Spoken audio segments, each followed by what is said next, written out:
You can learn a lot about the morality of a cause by seeing how it treats those who have no role in it.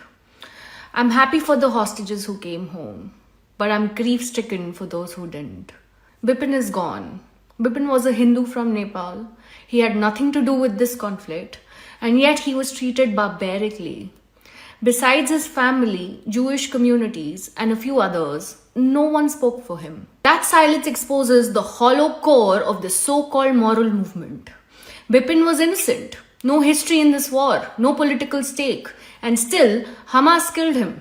Discriminated against by a supremacist colonial ideology pretending to be first-class victims, emboldened by ignorance, suicidal empathy, and those who blindly cheer them on globally. The same apologists who quote the Quran about not harming women and children in war, these were the same people who raped, tortured, and murdered their way through Israel on October 7th, women and children alike. And the innocents in Gaza? Many cheered, participated. Naked bodies of raped women were paraded through Gaza, and they were all clapping. Hostages were held by Gazan families, doctors, and journalists alike. People who never raised a voice for Bipin, yet happily chanted Free Palestine, revealed their true colors. Hamas, innocent. Bipin, worthless. All those flags and pronouns in your bio couldn't grow you a spine to resist groupthink. You think you are revolutionaries? You can't even stand up for an innocent life when it collapses your viewpoint.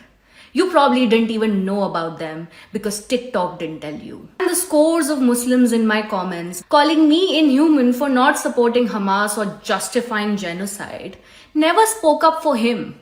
Just like you don't when Islamists attack Hindus, Christians, Jews, Yazidis, Kurds, Baha'i, Druze. Oh, the list is endless. Keep your fake morality. Keep your hollow humanity.